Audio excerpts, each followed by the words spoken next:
Queridos amigos, sejam bem-vindos ao canal Videira Espírita. Meu nome é Cristina Brito e este é o programa O Evangelho segundo o Espiritismo, projeto 15 minutos. Aqui diariamente vemos a terceira obra básica da doutrina espírita, o Evangelho segundo o Espiritismo. Atualmente estamos vendo o capítulo 3, Há Muitas Moradas na Casa de Meu Pai, e vamos ver hoje o item 13. Estávamos vendo os mundos superiores, terminamos. Hoje vamos começar mundos de expiações e provas. É o nosso. O planeta Terra é um mundo de expiações e provas. Nós sabemos que estamos numa fase do mundo de expiações e provas onde a tecnologia está avançada. Existem outros mundos de expiações e provas em outros estágios, porque quando estávamos na Idade Média também éramos mundo de expiações e provas. Então nós temos mundos de expiações e provas em vários estágios.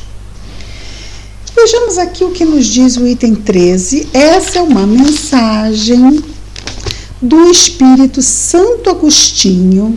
Foi recebida em Paris em 1862. E nós falamos que íamos colocar aquela imagem, e nós já achamos a imagem, vamos colocar no vídeo de ontem, a imagem do Vale das Almas, Vale das Lágrimas, com os sofredores e Jesus ao alto, segurando a cruz. Ela está exposta no Petit Palais, em Paris. É um museu que você pode entrar gratuitamente, um dos poucos. Vejamos aqui. Diz Santo Agostinho: que vos direi dos mundos de expiação, que vós já não saibais, uma vez que vos basta considerar a terra que habitais. Então, enquanto foi difícil para nós, não é? Tentarmos entender um pouquinho sobre os mundos superiores, com relação aos mundos de expiação, o mesmo não acontece. Diz mesmo Santo Agostinho, o que ele pode nos dizer que nós já não saibamos, uma vez que basta que nós consideremos a terra que habitamos. E ele continua: a superioridade da inteligência num grande número de seus habitantes indica que ela não é um mundo primitivo, destinado à encarnação de espíritos apenas saídos das mãos do Criador. Então, como nós já temos uma grande experiência, uma grande inteligência no sentido comparativamente aos homens primitivos, aqueles da caverna, da pedra lascada, da pedra polida, então ele nos diz aqui que a Terra não é um mundo primitivo, por causa da simples observação já do grau dos espíritos que aqui estão. As qualidades inatas que trazem consigo os espíritos aqui da Terra são a prova de que já viveram e que já realizaram certo progresso. Que bom, não é? Mas também os vícios numerosos aos quais são inclinados são indícios de uma grande imperfeição moral. Por isso, Deus os colocou numa terra ingrata e agora num planeta ingrato. É linda a natureza? É linda, mas tem erupção de vulcão, maremoto, terremoto, tempestades, avalanches, isto tudo.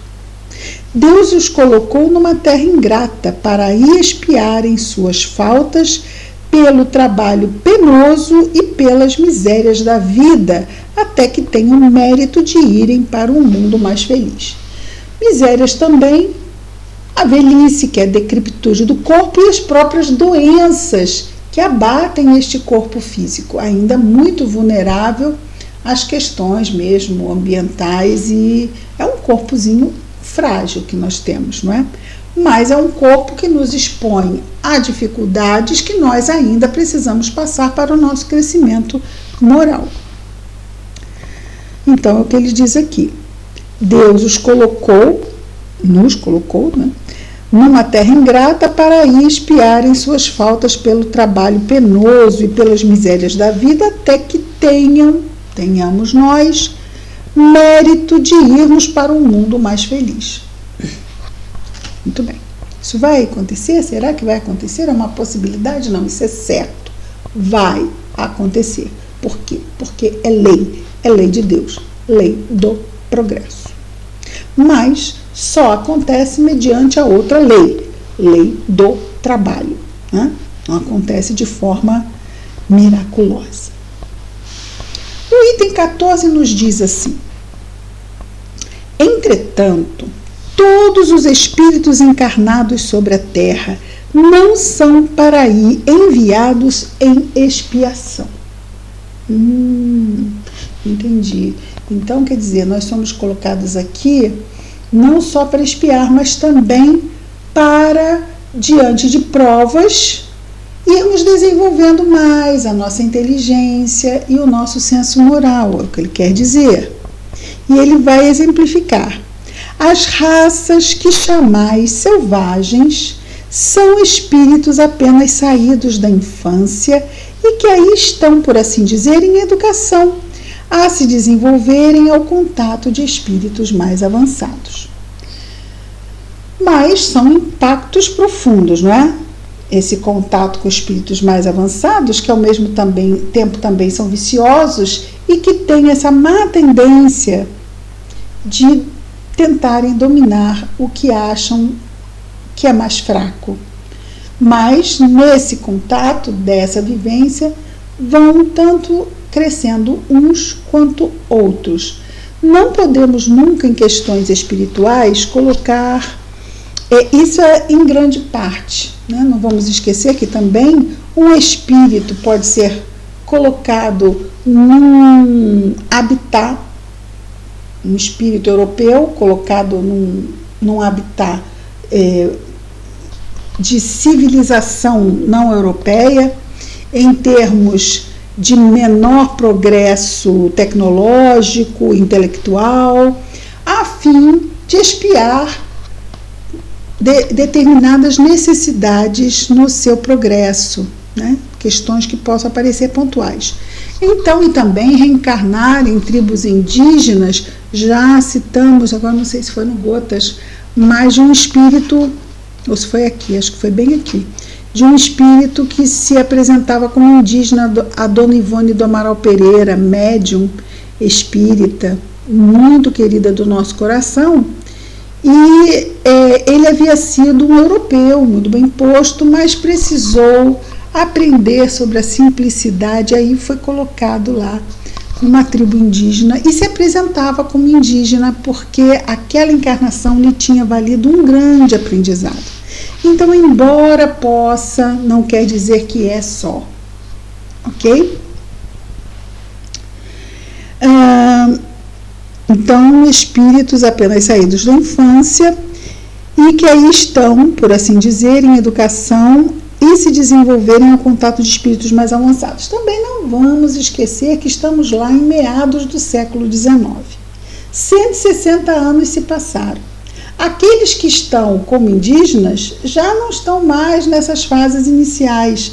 Por quê? Porque nós entramos num crescimento intelectual e tecnológico no planeta Terra exponencial. Então, é um crescimento profundamente rápido. Então, a humanidade da metade do século XIX é muito, muito, muito diferente da humanidade do início do século XXI. Ele continua. Vem em seguida as raças semi-civilizadas, formadas desses mesmos espíritos em progresso. Estão aí, de alguma sorte, as raças indígenas da Terra, que cresceram pouco a pouco depois de longos períodos seculares e das quais algumas raças indígenas puderam atingir o aperfeiçoamento intelectual dos povos mais esclarecidos. Então, se isso era só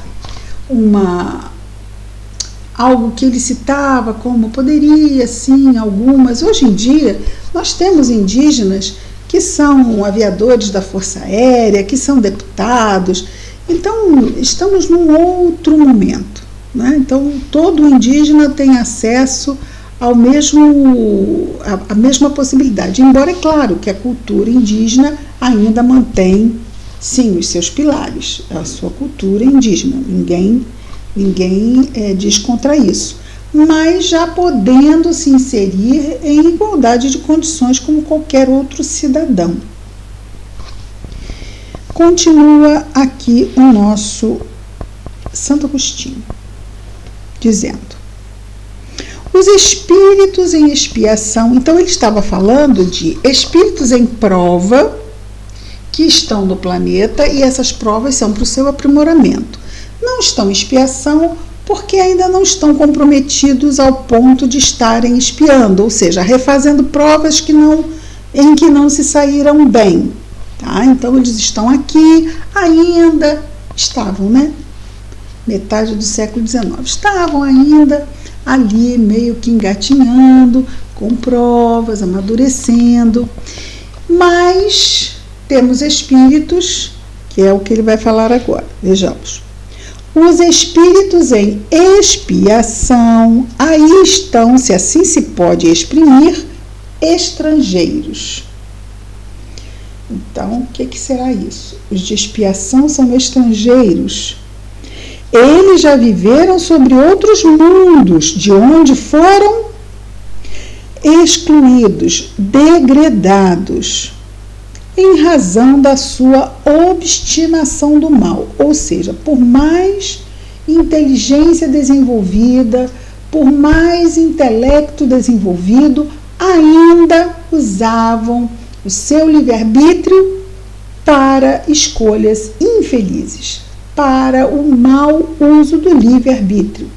Lembramos lá daqueles mundos de regeneração que tinham dois objetivos do mundo de regeneração.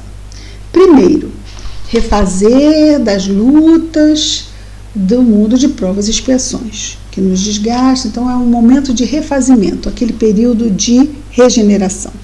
Um outro objetivo do mundo de regeneração é exatamente dar oportunidade aos espíritos que não estão de todo já aptos para o mundo feliz, não estão de todo, não estão aptos para o mundo feliz, porque ainda não conseguiram se libertar, vamos chamar assim, das paixões, ainda tem um peso no seu livre-arbítrio, um peso que não pode existir esse peso lá no mundo feliz, ainda se deixam arrastar para o mau uso do livre-arbítrio e ainda ficam ali, no mundo de regeneração. Se bem eles se recuperam e deixam isso para trás, eles seguem adiante.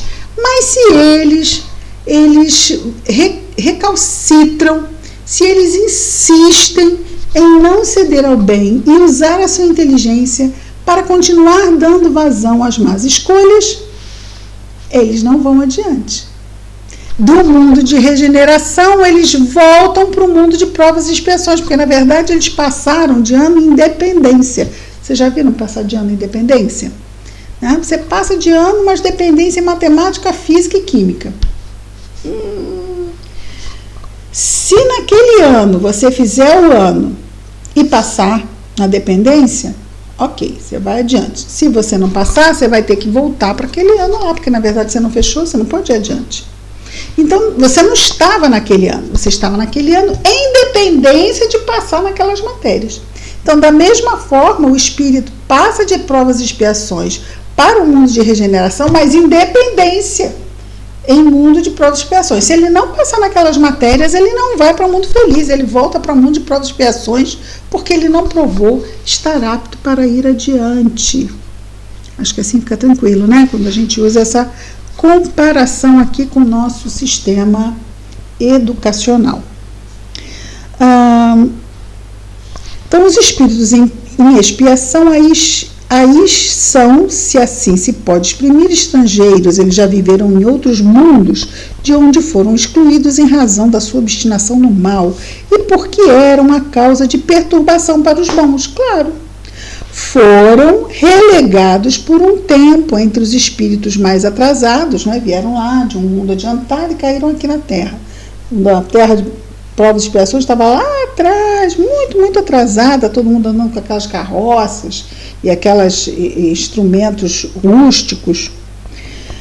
Entre espíritos mais atrasados e que têm por missão fazer avançar, porque trouxeram consigo sua inteligência desenvolvida e o germe dos conhecimentos adquiridos.